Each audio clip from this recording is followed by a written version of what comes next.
Mondays with Mike.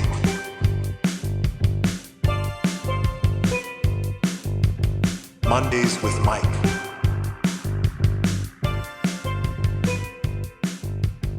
Mondays with Mike. You want to talk about unions? Sure. Yeah, we can talk about unions. Okay, so the article from The Atlantic titled "The Wrong Way to Win Back the Working Class" said that there were two schools of thought as to what should be done now. Be even more pro-union than Biden was, and I think he was among the most pro-union U.S. presidents in modern American history. Be even more pro-union, or go back to a more tentative standpoint, and unions at that point would be another block to be dealt with and stuff, but you wouldn't cave to all demands. What is the solution, political science professor Mike? What is the solution? What do we do? I'm not a professor. Speaking symbolically here. Yeah, I actually am more on the side of going all in on supporting unions and increasing union membership in labor, because politics is people, and the way that the winds are going for capitalism and the economy is that people are going to start getting replaced with AI and robots. The only real leverage labor has in capitalism is a union in terms of getting corporations to even do anything. Unless you can speak as like a unified voice in terms of any kind of working conditions, demands, labor, etc. The problem is that workers divided are easier to treat much worse, right? To pay less, give them less hours, not give benefits like health insurance, retirement, you name it. And unions are effectively the only bulwark, the only defense that workers have if the government's not on their side. That's the whole point of the things like the Department of Labor and some of the laws in place protecting union membership, union participation, is that if people don't have a means of challenging their treatment as employees, then it becomes really easy for them to be paid absolute minimums, right? The lowest amount of money to get easily replaced with robots and AI, to get cast aside as important than the overall structure of making money in the country, of the diminishing return of labor, essentially. Unions are like the only thing that people have as a tool to address that. It's a bad idea, I think, to back away from that particular movement or struggle. The Democratic Party has to pick a side, and the wins, as it were, in terms of the direction the economy is going, the direction that future societies are going, is humans being replaced in terms of labor. And the problem with that for a political party is that politics fundamentally is people. Unless we're going to give AI the right to vote, and what a weird future that would be, unless we're going to have machines participate in our political society, there's going to be a real reckoning of people becoming not obsolete, but certainly diminished in their ability to gain any kind of employment, any kind of income.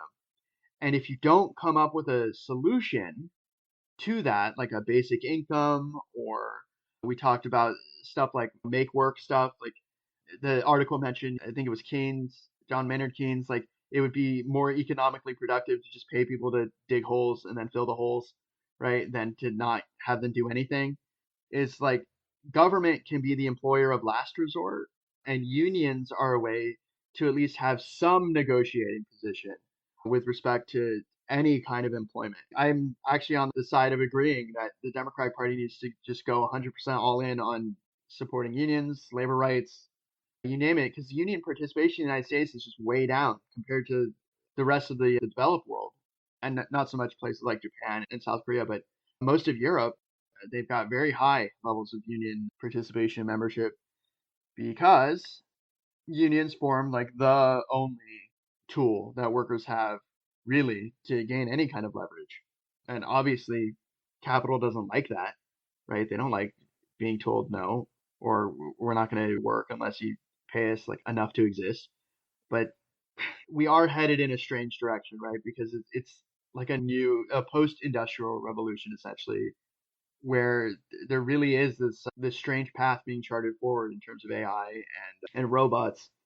In fact, it has the potential to lead to a neo-feudalism if the serfs don't figure out a way to actually maintain employment. Right. So here's something I see about it. So the good news that I see is that AI doesn't vote; people vote.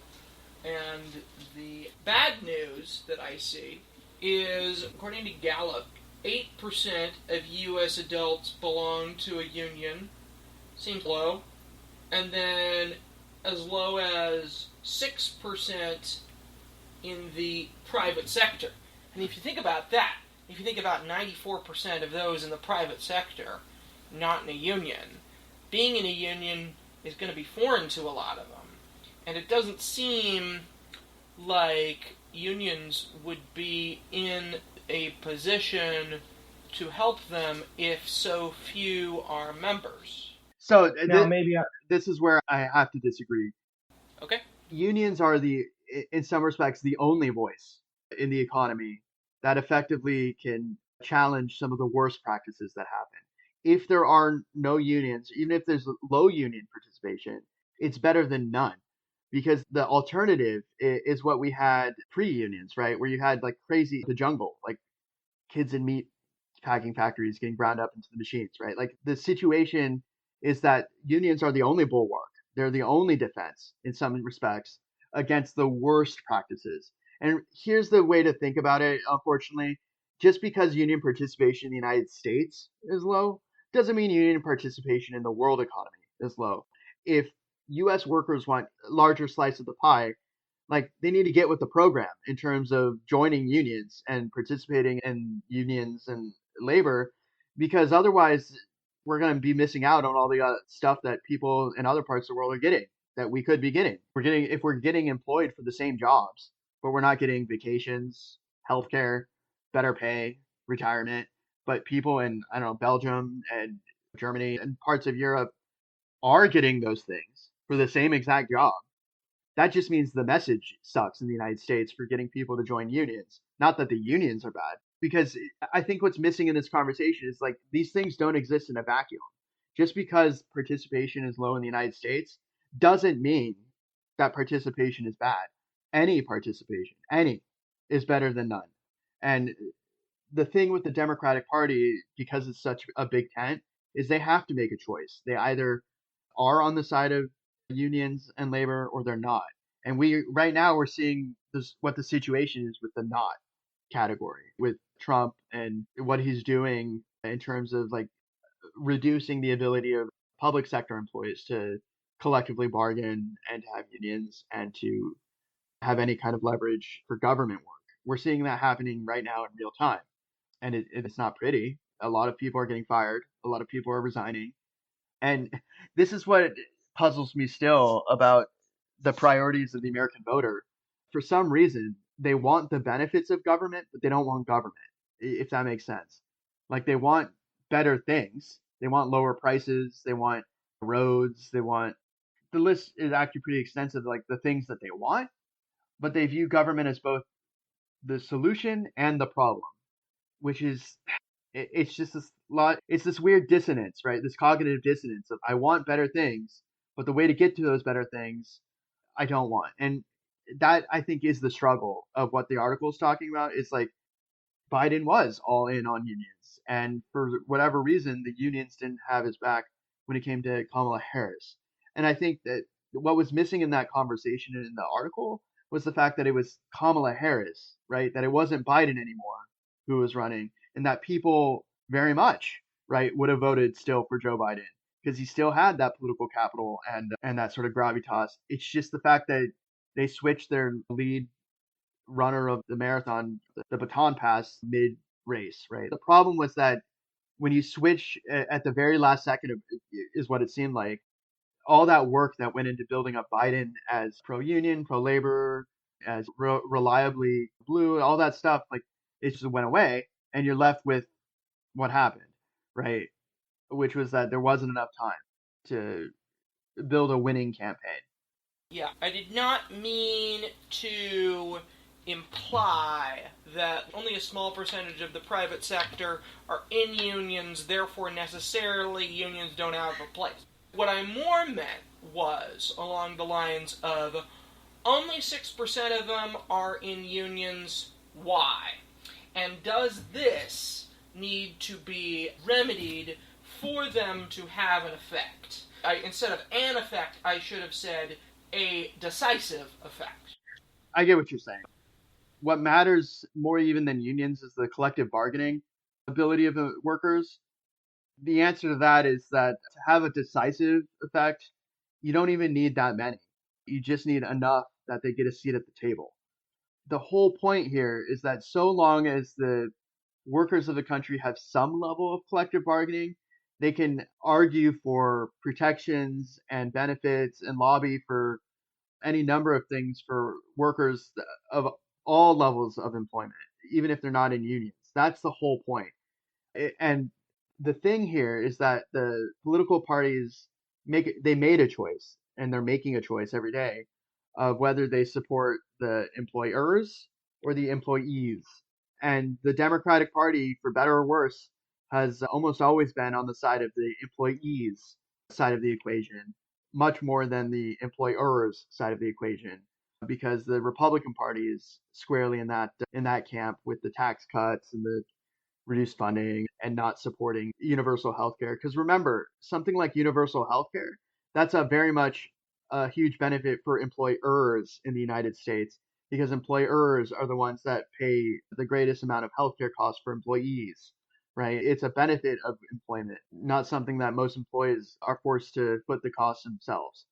But the whole point here is that for unions to make a decisive difference in the election, that's a little bit different. You would have to have a lot more union membership in the swing states in particular. That one's more difficult. I think the issue I have maybe with the way this conversation is being framed is that it's making it seem like it's an either or, that the Democrats either need to like increase more union whatever demands or requests or proposals, or they have to go in a different direction. It's not quite that simple, right?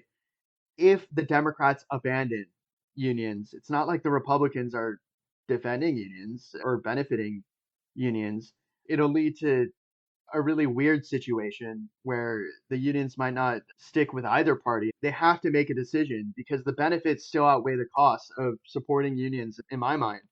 The issue I have with the way that the Democratic Party did the last election was that they didn't have a good message. The benefits are there, the good things are there where to look.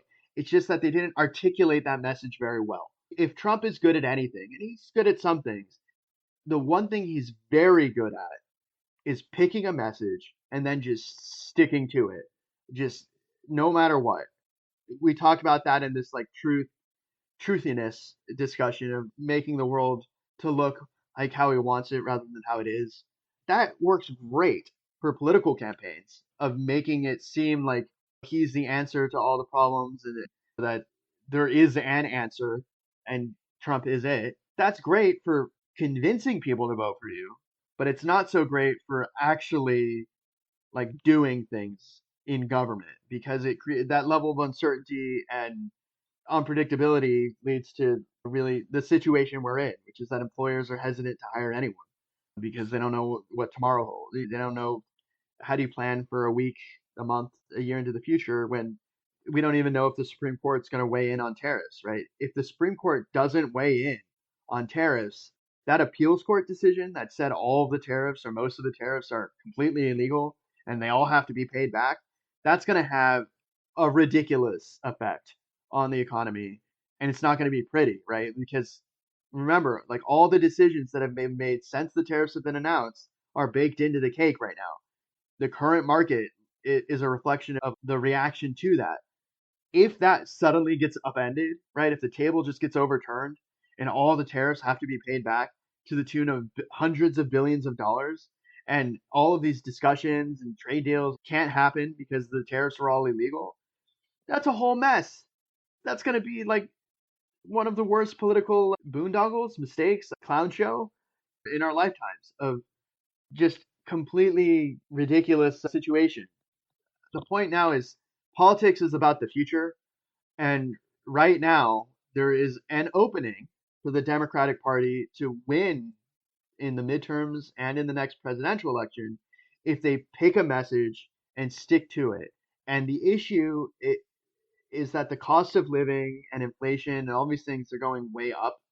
And the answer to that is increasing collective bargaining, increasing union participation and membership, not decreasing it, not running away from it. If we don't figure out an answer to AI, people are going to lose their jobs in the tens of thousands, if not the millions. And there's no easy answer to what people do and where they go. Most people do not have huge amounts of savings to rely upon for which to live their lives. They need a job, they need an income to pay for things like a place to live, food, healthcare. If you don't have, as a society, an answer for what people should be doing with their time, there's going to be unemployment, uncertainty, just complete like confusion as to what to do with one's time, right? Part of the reason for the New Deal was to just give people something to do, right? Just put them to work doing stuff, cleaning the forests, building roads, making bridges, building dams, right? Just give them something to do, because the alternative was people just lying around, millions of people not doing anything. With the fires, we need them to pick up those forests. Get raking. Yeah, I guess I would say that my response to the Atlantic article would be that there would be a unions plus approach. And you're talking about it when you talk New Deal, because I think that workers need their interests vouched for.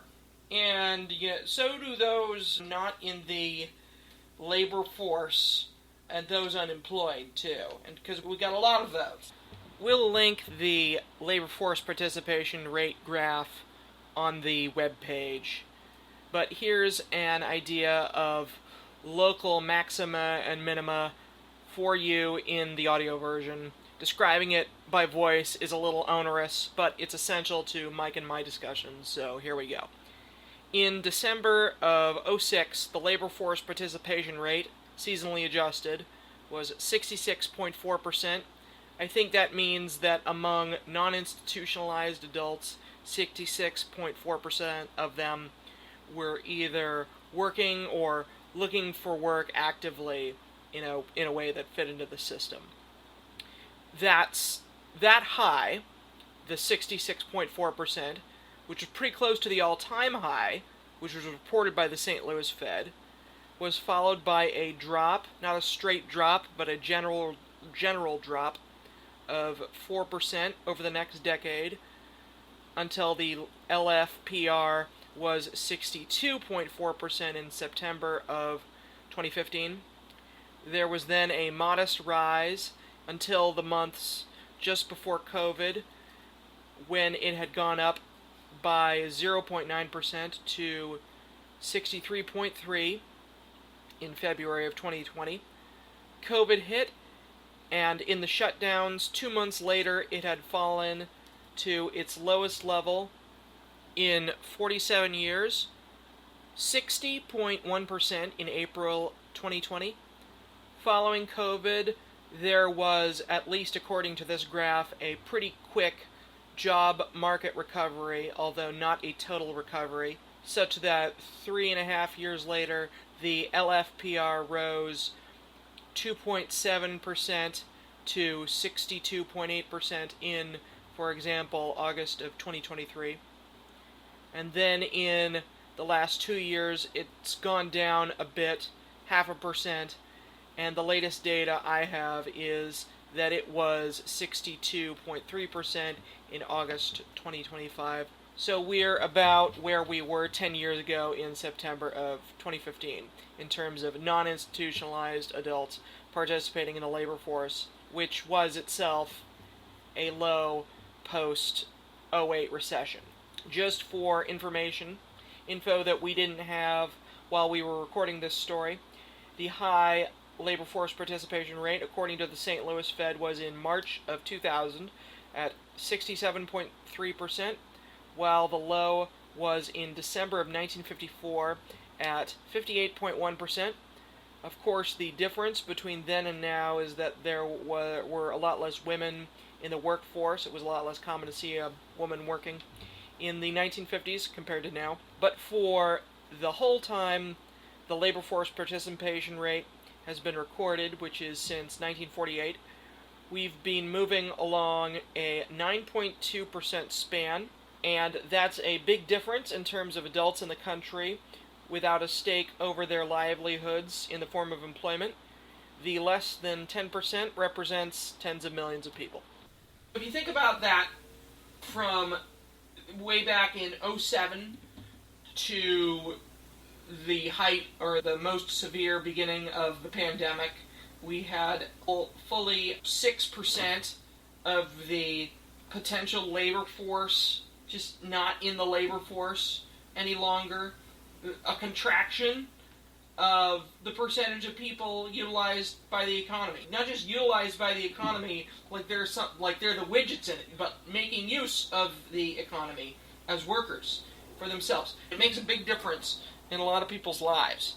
And I want more people employed in good jobs with their interests protected. Not just those who have the jobs, but those who want the jobs too. And we can do a lot better. And we did a lot better in the 90s. So I'm hoping the approach is both for those at the table and those who would like to approach the table. For better or worse, I think people in part voted for Trump because they thought that he would go to the mat for them, that he was fighting for them, that he spun a tale, that he was actually making a difference, and he had an answer to their problems. Even if the answer was wrong, at least he made it seem like he had an answer. The issue I have with how messaging goes for the Democratic Party is that it's a little waffly. They want to have the corporate investment and money because that's where the money is to fund campaigns and stuff. But they also support worker rights and worker and labor unions and protections. And it's just, it doesn't always send such a strong message. And I think that's why they lost the last campaign in part. Because, look, I think a lot of what's been happening is that the messaging is all over the place. Probably in part because Biden didn't keep his promise that he was just going to be a one-term president, that he was a transition president between the pandemic and what was next, and that they didn't make a concerted effort from the moment that Biden, inauguration day pretty much, from the moment Biden started being president in his first term, to anointing a successor and then doing the work to actually ensure that the successor could succeed. I think that's the issue, is that the Democratic powers that be in the Democratic Party, the donors and all that, like they had a role to play and they played it way too late by trying to oust Biden in the last second. It's not like these people lived in some kind of like wonderland of never seeing Biden, never interacting with Biden. It's not like they didn't know. It's just that they were protecting him. And I don't know, there has to be some courage on the part of the people with the power and the money in the Democratic Party to actually make a decision. Like to not actually sit on the fence all the time of what direction the party's going. And at least right now, I'm seeing Newsom is the one who's actually Newsom and Pritzker obviously are auditioning to be the next candidate for president because they're out there like every day talking and just saying stuff and being really assertive. But I don't know. It seems like there's been an absence of just leadership of people saying, I will lead the way. I will do something. I always liked Bernie just because he would present this argument over and over, but he'd also just go everywhere. Like he'd go to Liberty University. He'd go just talk to any crowd, just show up and do rallies for free for anyone who wanted to show up. I don't see that level of political gamesmanship, as it were, the actual like show, other than Bernie and AOC with their rallies right now, and a little bit with Newsom, with the social media stuff, when he did that debate against DeSantis, and some of that stuff, I get it. The big issue for the last election, for sure, was that they didn't actually have a successor lined up to succeed Biden in any real way. That it was this ad hoc, oops, we made a mistake. We got to figure out how to actually run an election before the election. Yeah. Yeah. I was just, the whole point is that, I guess the last word on this is It's a terrible idea to back away from unions at all. Like the prevailing winds right now of the future is there's going to be this showdown between AI and robots and people having jobs. And if there isn't whoever has the answer to that question of what are people going to do to make enough money to exist this century, they're going to win. Whoever figures out that message, if they figure out a way to actually address the cost of living problems that people are going to face. Because if food becomes skyrocketing in terms of price, or housing, or healthcare, or any of these, the list is really long. If the price of any of those things skyrockets and people don't make enough money to pay for it, there's going to be a real issue of thousands, if not hundreds of thousands, if not millions of people. You mentioned it with the labor participation rate being at what, 66%? That's a third of the potential workforce that's not working. They're sitting it out. The question is then, what are they doing? Who's holding up the system if they're not? And the answer is those who are working. And the answer for how do you get better pay, benefits, job security, unions. It's the only leverage. Collective bargaining or unions. Those are the only leverage. And who's the system working for if not for them? In a democracy, people are voting. They're using their power ostensibly to benefit their lives, to improve their lives, not to make their lives worse. And to win in a democracy, in a two-party system, the parties have to actually craft a winning message. And I don't think the winning message is bow down to AI overlords and just accept the incoming robot revolution. I don't think that's the winning message. I think the winning message is stand strong together, right? The workers united will never be divided, that kind of thing. So long as people gain their income from working, as opposed to a huge investment fund that the country makes and gives out a basic income. That could happen, right? But that's a way different kind of situation than what it looks like is going to happen in the US. Right now, it looks like money's going to funnel upwards. We're going to have a huge share of the economic pie. It's going to be held in the hands of like 10 people. And they're going to dictate all of our lives to us because they own AI and robots and all the means of making any kind of money. And we either constrain them with government and regulation, or we open the floodgates and they just tell us how we live, right? It's not clear what the options are. Do we become Elysium? Have you ever seen the movie Elysium? No, haven't seen that one.